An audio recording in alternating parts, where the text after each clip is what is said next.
Years ago, I read about this place called Okinawa in Japan where people live past 100 years. This book is called Ikigai. And I remember putting it down thinking, that's how I want to retire. It was not the longevity part, it was the quality part. But here's the thing, I thought I had to wait until retirement to live like that. Turns out I was completely wrong. Let me paint you a picture of life in Okinawa. People wake up with a purpose, not something grand, but something meaningful to that day. They eat simple, wholesome meals vegetables, tofu, sweet potatoes, nothing fancy. They move naturally, gardening, walking, doing household work. They spend hours with friends just talking, laughing, being together. And when I first read about this, I thought, yes, that's the dream. That's my retirement goal. Slow mornings, simple food, time with people I love, growing my own vegetables, having tea with friends for hours without checking my phone. That's what I'm working toward. That's the finish line. But then something shifted. Because let's be real, I'm in the peak of my life right now. And so are many of you. There's work, mortgages, rent, school fees, aging parents, young kids to take care of. I can't just give up everything and live a slow life like people in Okinawa. I can't spend my Tuesday morning growing vegetables and my afternoon having tea with friends for hours. I have deadlines, I have bills to pay, I have responsibilities. And for a long time, that made me feel stuck. Like, okay, I know how I want to live my life, but I have to wait for another 30 years to actually do it. But then I started working towards living a more intentional and conscious life. And slowly I realized something. We don't have to wait until retirement to live like Okinawans. The thing that makes their life so good isn't retirement, it's simplicity.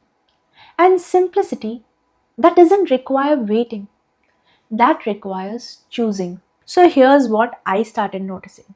The Okinawans aren't chasing more and more supplements and protein powders to stay healthy. They are eating simple, wholesome food. They don't need another fancy Pilates class and the latest workout trend to build strength. They're just moving naturally all day long, gardening, walking, doing household stuff. Now, let me be clear. I'm not saying you shouldn't do strength training and all the other workouts. I do strength training and I love it. I've seen tremendous improvements since I started doing it. But my point is, we are fussing around it, adding more to our plates when there is no time, stressing about the perfect workout split, the optimal protein timing, the best recovery protocol. When actually what matters is, are you moving your body the way it's supposed to? Is it feeling good when you move your body? And it's not just about movement. We are building so many connections and networks outside every single day while ignoring the meaningful relationships right in front of us. We crave for variety, different cuisines, but eat mindlessly what's in front of us on our table. We are optimizing our lives while forgetting actually to live them. So I started asking different questions. Not what else should I add to my life, but what do I already have and I'm not honoring it fully? That's where purpose becomes clearer. The Okinawans call it ikigai, your reason to wake up every single day. But it's not this big, loud, fancy mission statement. It could be something very quiet, personal, and grounded that you really care about. For me, it's my family and creating space for people to feel less alone in their overwhelm. I don't need 10 purposes.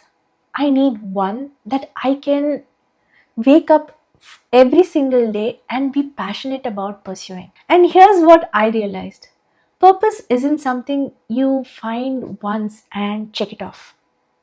It's something you have to return to every single day. Like a plant, you don't sow the seed and just wait for the plant to grow. You have to show up every single day, water it, give it the sunlight that it needs, and nurture it. So I stopped chasing new goals. I started asking, what am I already doing that lights me up? And then, how can I do more of that? Not more things, more depth in things that already matters. And then there comes pace. In Okinawa, there's this practice called hara hachibu, eating until you're 80% full. And I realized this isn't just about food. I was living my life 110%. My calendar was full, my plate was full, my mind was full. And that's what I thought living life to the fullest is.